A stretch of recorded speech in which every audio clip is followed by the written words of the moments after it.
Assalamualaikum warahmatullahi wabarakatuh. Semangat pagi, salam sehat untuk kita semua. Pada kesempatan ini, Ibu akan menyampaikan materi pelajaran kelas 11 dengan materi teks prosedur. Sebelum kita mulai pelajaran, marilah kita berdoa sesuai dengan agama dan keyakinan masing-masing. Berdoa dipersilahkan.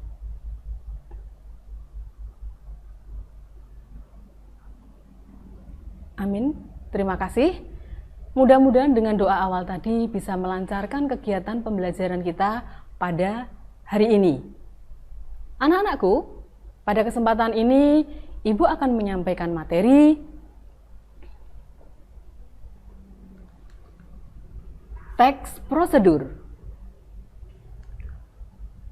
Materi ini sudah Ibu sampaikan pada pertemuan sebelumnya dengan kompetensi dasar yang berbeda. Minggu yang lalu kita sudah menjelaskan materi teks prosedur dengan kompetensi dasar menganalisis struktur teks prosedur. Kali ini Ibu akan menyampaikan teks prosedur dengan kompetensi dasar menganalisis kaidah kebahasaan teks prosedur. Tujuan pembelajaran pada hari ini adalah dengan mempelajari kaidah kebahasaan teks prosedur, siswa memperoleh pengalaman untuk dapat mengembangkan teks prosedur dengan memperhatikan kaidah kebahasaan. Sehingga pada kesempatan yang lain atau pada kesehariannya, anak-anakku tidak ragu lagi dan sudah paham bagaimana menyusun teks prosedur dengan kaidah kebahasaan yang benar. Berarti kan anak-anak, kaidah kebahasaan teks prosedur meliputi 5. Yang pertama adalah kata kerja imperatif. Lalu yang kedua, pernyataan persuasif. Yang ketiga adalah kata teknis. Sementara untuk yang keempat, kaidah kebahasaan teks prosedur adalah konjungsi temporal. Dan yang terakhir, yang kelima adalah deskripsi alat. Anak-anakku, mari kita simak pembahasan satu persatu dari kaidah kebahasaan teks prosedur. Kita mulai yang pertama. Kata kerja imperatif. Sebagian mungkin dari kalian sudah paham tentang kata kerja imperatif. Tidak ada salahnya Ibu akan menyampaikan kembali. Kata kerja imperatif merupakan kata kerja yang mengandung unsur permintaan, ajakan, dorongan, atau larangan. Sebagai contoh, misalnya dalam bentuk dasar campur, kemudian ada imbuhan atau partikel kan, bentukannya menjadi campurkan. Nah, kata campurkan itu dapat digolongkan sebagai kata kerja imperatif. Yang kedua, tabur. Diberi imbuhan i atau lebih tepatnya akhiran i, bentukan katanya menjadi taburi. Ini apabila dibentuk dalam konteks kalimat akan mengandung unsur permintaan atau ajakan.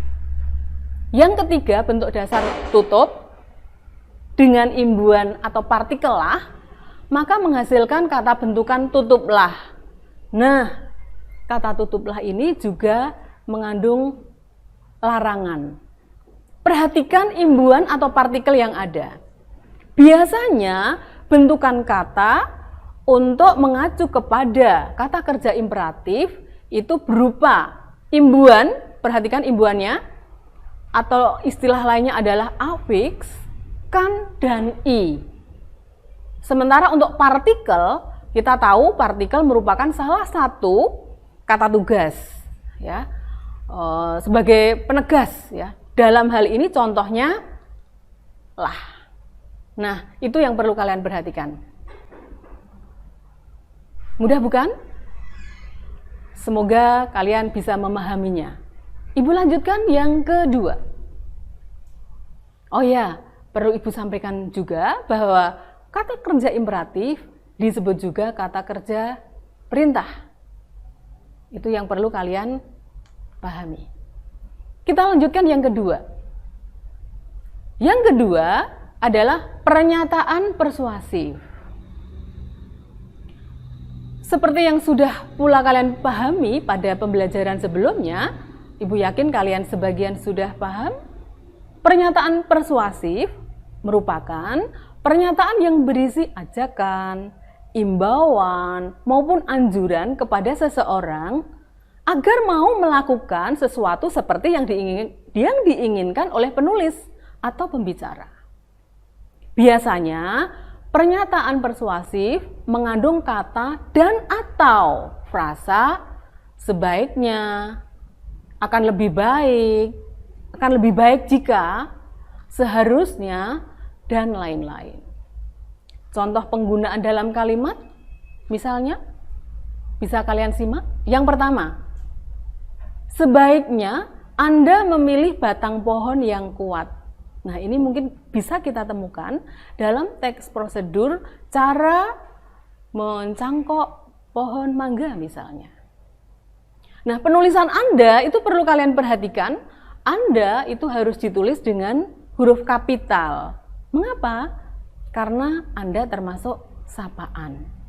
Ketika kalian tulis dengan huruf kecil, secara kaidah kebahasaan salah.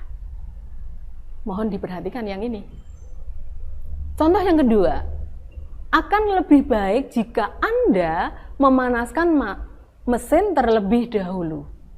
Nah, akan lebih baik jika Anda, ini merupakan sebuah imbauan, ajakan, bujukan. Ini mungkin bisa kita temukan dalam teks prosedur yang berjudul apa kira-kira? Anda memanaskan mesin terlebih dahulu.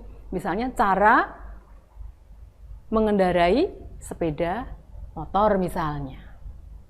Kita lanjut anak-anak, yang ketiga. Yang ketiga adalah kata teknis. Kata teknis merupakan kata-kata yang memiliki makna khusus atau makna tertentu yang terkait dengan bidang keilmuan atau keahlian tertentu.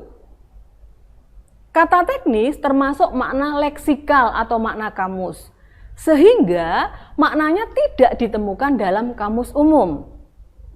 Sebagai contoh, kita mengenal berbagai bidang dalam kehidupan ini. Ada bidang pertanian, bidang kesehatan, pendidikan, hukum, dan lain sebagainya. Masing-masing itu memiliki kata teknis tertentu. Sebagai contoh, misalnya dalam bidang pertanian, kita mengenal kata teknis hidroponik, tumpang sari, terasering, pestisida, dan lain-lain. Tentu di bidang lain kita akan mengenal kata teknis yang berbeda. Misalnya dalam bidang pendidikan, kita mengenal kata teknis kurikulum, begitu. Paham? Semoga penjelasan ini kalian bisa memahami. Kita lanjutkan anak-anak. Berikutnya, yang keempat, konjungsi temporal. Konjungsi temporal merupakan kata penghubung yang menjelaskan antara dua hal atau peristiwa. Ada dua jenis konjungsi temporal. Yang pertama adalah konjungsi temporal sederajat. Sederajat ini artinya antara unsur yang satu dengan unsur yang lain memiliki hubungan yang sama atau sederajat tadi. Contoh, sebelumnya, kemudian, sesudahnya, setelah itu, lalu, selanjutnya, dan lain-lain. Yang kedua adalah konjungsi temporal yang tidak sederajat. Artinya, konjungsi yang menghubungkan dua unsur yang tidak memiliki hubungan setara atau sama. Lalu bagaimana, Bu? Hubungannya bertingkat. Salah satu sebagai induk dan yang lain sebagai pelengkap. Sebagai contoh, misalnya dalam konjungsi sambil, bila, demi, ketika, apabila, dan lain-lain. Satu contoh konjungsi ketika misalnya, dalam konteks ketika ayah pulang dari kantor, ibu sedang memasak. Nah, dalam konteks itu, ketika sebagai konjungsi berperan sebagai unsur bawahan. Ibu sedang memasak itu sebagai unsur atasan. Itulah yang dimaksud dengan hubungan yang tidak sama atau tidak setara. Hubungannya adalah bertingkat. Salah satu sebagai induk kalimat, yang satu anak kalimat. Sehingga tidak memiliki hubungan yang sama atau sederajat. Hubungannya adalah bertingkat. Demikian anak-anak. Bisa dipahami? Terima kasih. Berikutnya, yang terakhir anak-anak. Deskripsi alat. Pada teks prosedur yang berupa resep dan petunjuk penggunaan alat, maka penggambaran secara terperinci tentang benda dan alat yang dipakai, termasuk ukuran dan jumlah serta warna, perlu disiapkan. Misalnya, prosedur membuat kompos, cara membuat SIM, dan lain-lain. Sampai di sini ada pertanyaan? Saya kira cukup jelas. Sebagai bentuk latihan kali ini, Ibu akan menyampaikan latihan kepada kalian untuk bisa menganalisis teks berdasarkan kaidah kebahasaannya. Perhatikan judulnya, lalu dari konteks yang ada ini silahkan dicari kelima kaidah kebahasaan dalam teks prosedur yang ada. Tandai dengan pulpen warna yang mencolok. Merah misalnya, biru, keterangannya bisa di bawah. Sebagai latihan, mudah-mudahan semakin menambah jelas pemahaman kalian mengenai teks prosedur.